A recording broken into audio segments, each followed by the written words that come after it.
What are the top line details from this case that people need to know about right off the bat? Well, for me, maybe it's best if I just explain kind of how I got into the reporting of this. And Sure. There was a radio station in Chicago called WBEZ, and they reported in May that a former Chicago Blackhawk player from the 2009-10 season had filed a lawsuit against the team, alleging that he'd been sexually assaulted by one of the assistant coaches on the club, a former video coach named Brad Aldrich. And Brad Aldrich had worked at the University of Notre Dame before he came to the Blackhawks. During that championship season, he also worked as a video coach for the U.S. Olympic team. He came from pedigree. His father has been a trainer with the San Jose Sharks for decades. And it was a jarring headline. I was surprised that I hadn't seen literally any other stories or reporting on this, even in the local Chicago media. So I did a match. We did a story crediting WBEZ for its reporting. And as it happened, a couple weeks later, I found another lawsuit that had been filed against the Blackhawks.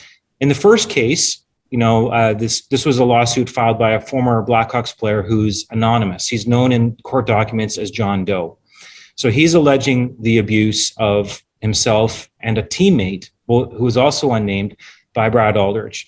He's also alleging that the team, instead of taking this to the police and dealing with it, chose to cover it up because it was happening during the NHL playoffs. And we all know how much teams like to avoid distractions in the playoffs, really at any time. And the second lawsuit that I reported on was filed by someone called John Doe 2. And John Doe 2's story is just tragic. He was a former high school hockey player in Michigan. He was sexually assaulted by Brad Aldrich when he was 16 and in 2013. And his allegation is that the Blackhawks, when they quietly fired Brad Aldrich in the summer of 2010, gave him a positive job reference, which allowed Brad Aldrich to leave, go to Miami University in Ohio, where he was the director of hockey operations. He left there after just 4 months with several other allegations against him for unwanted sexual touching. And he wound up volunteering in a place called Houghton, Michigan, at a high school where he had a family member as the principal. So he winds up in this school and in a matter of months is accused and later convicted of sexually abusing a teenager. Wow. I did not know the principal thing. So I guess we'll start with the really, really basic stuff and we'll get into meatier things. So there's obviously the one player, John Doe. The second player he's alleging was abused is not involved in this current lawsuit? That's a great question because I've asked the plaintiff's lawyer, a woman named Susan Loggins. She represents both the former high school player and the former Blackhawk, John Doe 1 and John Doe 2. I've asked her about that other Blackhawks player. Like, what happened? Were they different attacks? Was it the same night? So she says that these incidents happened separately and that the other Blackhawks player wants nothing to do with this and is actually quite upset that this has all come out at all. I know who both of the Blackhawks players are who are said to have been abused. We have a policy, I'm sure it's the same, on your show. If an abuse victim does not want to be outed, we respect that. We don't report on any names unless somebody is okay with it. Right. Okay. So, Rick, what's interesting about this is for a lot of people, and I realize for you, now hearing how you heard about the story, it seems to have come out of nowhere.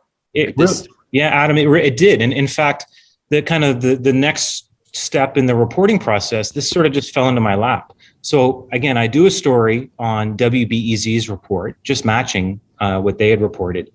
And then we break the story about the second lawsuit.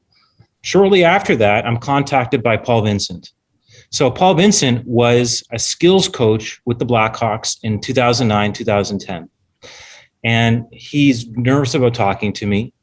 Paul Vincent is a retired Massachusetts cop. Somebody with such an interesting background. Him and his wife, he was telling me, had problems having children of their own and wound up adopting 5 who had kind of come through the foster system in the Boston area, kids whose backgrounds were pretty troubled and tough. and he brought them into their homes. I did a bit of quick research on him, and if anybody Googles Adam Oates Hall of Fame induction speech, Adam Oates actually talks about Paul Vincent welcoming him into his home and having him there for 2 years during his amateur hockey career. And so Paul Vincent calls me and he says, listen, I'm so nervous. I don't want to go on the record with you yet, but you need to know what happened. So he goes on to explain that in May of 2010, these two Chicago Blackhawks players come to him and say, we don't know what to do. We've been assaulted by Aldrich. He's threatened our careers. And so Paul Vincent hears them out and he goes to James Gary. James Gary is the Blackhawks mental skills coach, sports psychologist, whatever you want to call it. And he says, you need to deal with this.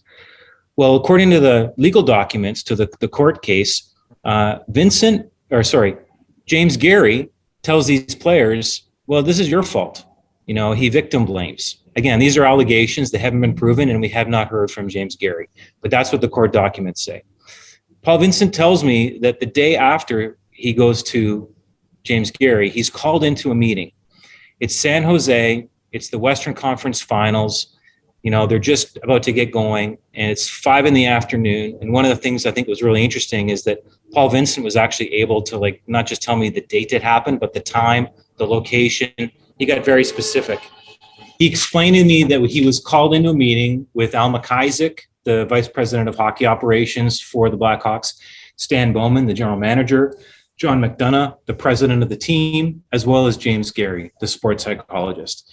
And in this meeting, he laid out exactly what these two Blackhawks players had told him. And he requested that the team fire Aldrich and immediately go to the sex crimes unit of Chicago PD. And he says that request was refused. So, that was a pretty big deal in terms of the reporting and pushing the story forward. In the following days after we reported that, he changed his mind about being off the record. He's just said he had the courage of his convictions to come forward, use his name. He thought that it actually added more credibility to the reporting, which I thought was very savvy for someone in his position to understand that. Mm-hmm. And we started reporting his name as being the person who was the source. Then John Torchetti, another assistant Blackhawks coach, he also went on the record with me, confirming that this meeting had taken place, confirming that Paul Vincent had come out of the meeting and had told him, all the brass was in there, and explained what Vincent had told him had happened in the meeting. So now we have another person corroborating that the meeting takes place. And then over following days, you have more kind of things happening, like Brent Sopel going on the record, talking about how the majority of players knew about this. You have Nick Boynton saying the same thing, that, the trainers, the coaching staff, that everyone knew about this. And I even had people in the marketing department reach out to me and say they knew about this. They knew the names of the players who were victimized by Brad Aldrich. So this open secret literally seems to be the best way to describe what had happened here. And just to clarify a point here. So again, there's one player whose name is on the lawsuit, but it was Paul Vincent himself saying both players approached him about this. That's right.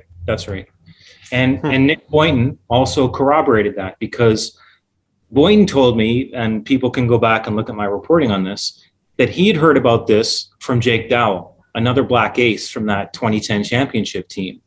And that with Jake Dowell, he spoke to the two players who were alleged victims of Brad Aldrich, and that they went to Paul Vincent. Now, I did manage to reach out to Jake Dowell. He said that his memory on this was, his words, foggy. So take that for what you will. But it was interesting that you do have this, some players who remember this vividly, other players like Jake Dowell, whose memory is foggy. And then Jonathan Toews, Captain Canada, who told The Athletic in an interview that he was annoyed, was the word that they quoted him using, that the website had been told by an unnamed Blackhawks player that everyone on the club knew. So, very inconsistent, to say the least. And the crimes that they're specifically filing for here are the Blackhawks not reporting the alleged sexual assault and the follow-up recommendation that they gave Aldrich? Yeah, that's just to correct you ever so slightly. These aren't crimes, right? There's a couple different parts of the justice system. There's the criminal side. So that's when the police get involved and actually lay charges. This is a civil lawsuit. So ultimately, this is about money. You will have people who say this must be a cash grab, right? I mean, these guys, this player waits around for 10 years, doesn't do anything about it. It's now 2021 and comes forward. So it's just sour grapes. Their career must have flamed out, and now they're looking to get revenge somehow. I've talked with people who counsel sexual abuse victims regularly. This is not out of the ordinary at all.